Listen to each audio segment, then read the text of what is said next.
বলছেন মুখের ফু দিয়ে ওরা আমার আলোকে নির্বাপিত করতে চায়, কিন্তু আমার আলোকে তারা নির্বাপিত করতে পারবে না।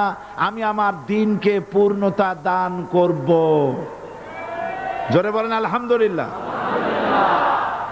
কবি বলছেন সতেজা কার রহা হ্যায় अज़ल से ता इमरोज़, सतेजा का रहा है अज़ल से ता इमरोज़, चरागे मुस्तफ़ा भी से शरारे बुलाबीस। সেই আবহমান কাল থেকে শুরু করে মুহাম্মদ সাল্লাল্লাহু আলাইহি সাল্লামের চেরাগকে, ইসলামের আলোকে নিভিয়ে দেওয়ার জন্য আবু জাহেলের গোষ্ঠীরা চিরকাল চেষ্টা করেছে। আল্লাহ পাক তাদের এই বাতিলের সৃষ্ট টর্নেডো, গর্কি, জলোচ্ছ্বাস, ঘূর্ণিঝড়কে সবকিছু উপেক্ষা করে মুহাম্মদ সাল্লাল্লাহু আলাইহি সাল্লামের ইসলামের, আল্লাহর ইসলামের চেরাগকে, বাতিকে জ্বালিয়ে রেখেছেন। জ্বলছে, জ্বলবে, কিয়ামত পর্যন্ত কেউ নিভাতে পারবে না।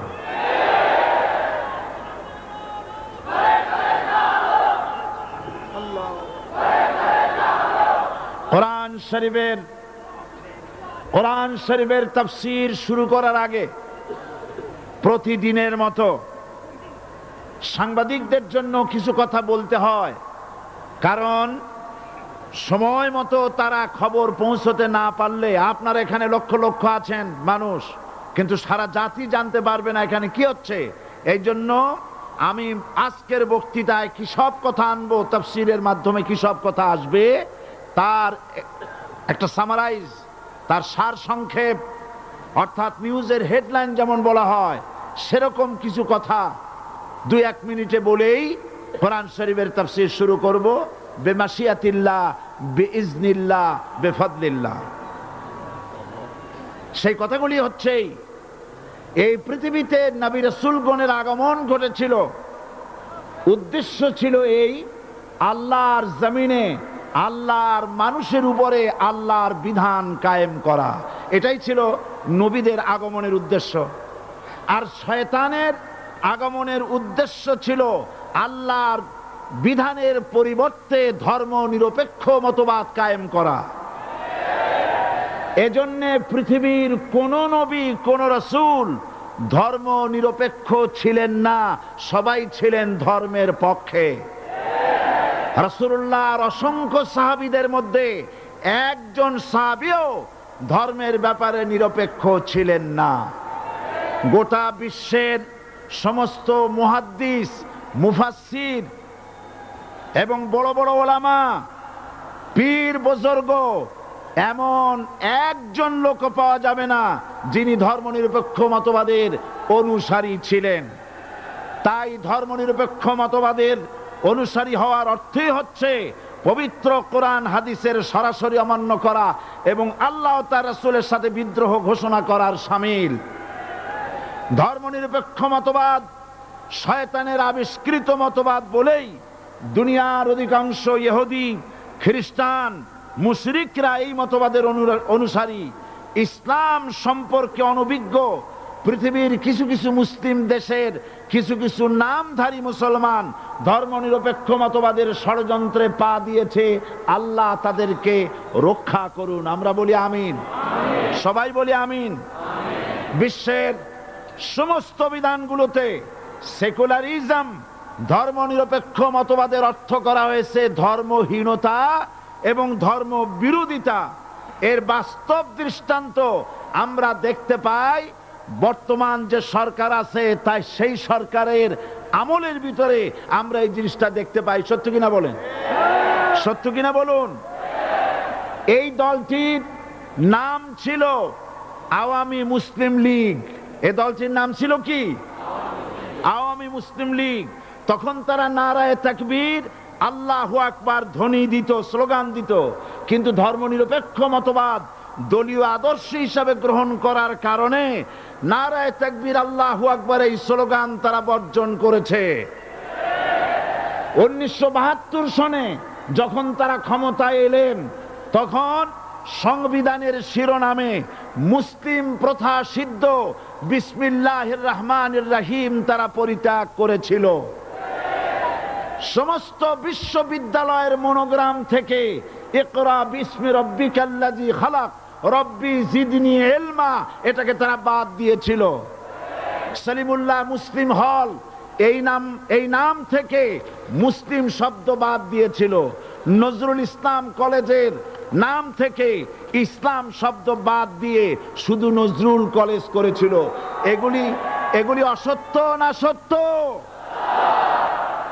বর্তমান এই সরকার ধর্মনিরপেক্ষ হওয়ার কারণে ইসলাম এবং মুসলিম বিদ্বেষী তার অসংখ্য প্রমাণ এই জাতির কাছে রয়েছে। দেশের শ্রেষ্ঠ সন্তান হচ্ছে আলেম ওলামা পীর বুজুর্গ, বলেন সুবহানাল্লাহ। দেশের শ্রেষ্ঠ সন্তান পীর মাশায়েখ আলেম ওলামাদের বিরুদ্ধে কোন জায়গায় কোনো দুর্ঘটনা ঘটলেই তাদেরকেই দায়ী করা হয়। হরকুতুল জিহাদ, লাদেন বাহিনী, তালেবান নাম করে আলেমদেরকে গ্রেফতার করে এই সরকার পুলিশ দিয়ে নির্যাতন করেছে সরকার। একথা সর্বজনবিদিত যে সন্ত্রাস এবং হত্যা ধর্ষণের 90% অনুষ্ঠিত হয় কলেজ বিশ্ববিদ্যালয় পড়ুয়াদের মধ্য থেকে। আর চরিত্র সৃষ্টির শ্রেষ্ঠ কারখানা মাদ্রাসাগুলি এই সরকার একটা একটা করে বন্ধ করার পরিকল্পনা গ্রহণ করেছে। মাদ্রাসা শিক্ষাকে সংকুচিত করে ফেলছে। শুধু তাই নয়, দেশে অসংখ্য ভালো মন্দ পত্রিকা আছে, আরো রয়েছে ফুটপাতের অসংখ্য অশ্লীল ম্যাগাজিন, পর্ণ পত্রিকা। দেশের অধিকাংশ জাতীয় দৈনিকগুলো হিন্দুস্তানের টাকায় পরিচালিত এবং এগুলি হচ্ছে ইসলামের চরম বিদ্বেষী। সরকার সেগুলিরই পৃষ্ঠপোষকতা করছে, আর্থিক সাহায্য দিচ্ছে, বিজ্ঞাপন দিচ্ছে।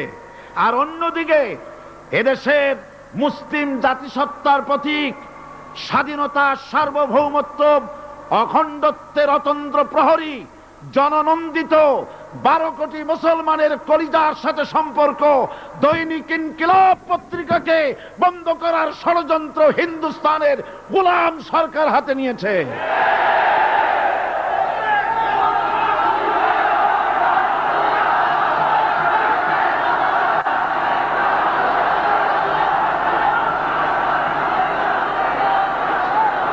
সরকার বস্তুনিষ্ঠ সাংবাদিকতায় ভয় পায়, ইসলামের পক্ষে কথা লিখলে ভয় পায়।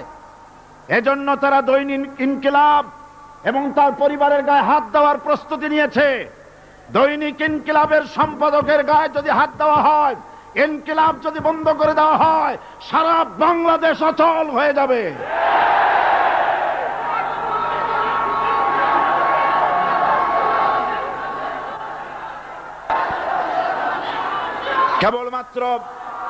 কেবলমাত্র ইসলামী রাষ্ট্র ব্যবস্থাই পারে হত্যা, ধর্ষণ, চুরি, ডাকাতি, জেনা, ব্যভিচার থেকে রক্ষা করে একটি সন্ত্রাসমুক্ত সমৃদ্ধ একটি বাংলাদেশ উপহার দিতে পারে কেবলমাত্র ইসলামী রাষ্ট্র ব্যবস্থা।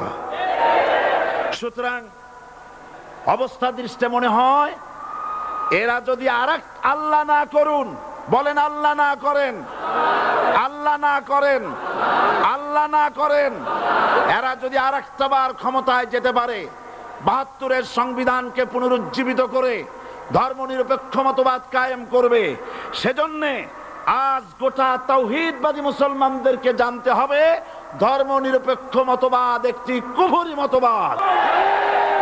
ওলামারা আমাকে সাক্ষী দেন, ধর্মনিরপেক্ষ মতবাদ কুফরি মতবাদ কিনা। এই কুফরি মতবাদকে বাংলাদেশের মাটিতে যাতে কার্যকরী করতে না পারে তার জন্য গোটা তাওহীদি জনতা রুখে দাঁড়ান। আল্লাহ পাক সে তৌফিক গোটা জাতিকে দান করুন বলে আমিন। এবার আসুন কোরআনে কারীমের যে কথাগুলি আমরা আলোচনা করতে চাই, আপনাদের সামনে সূরা বাকারার 255 নম্বর আয়াত আমি তেলাওয়াত করে গত 2 দিন আলোচনা করেছি। আজকে আসেন সেই যেখান থেকে শেষ করেছিলাম সেখান থেকে আলোচনা শুরু করে যাক।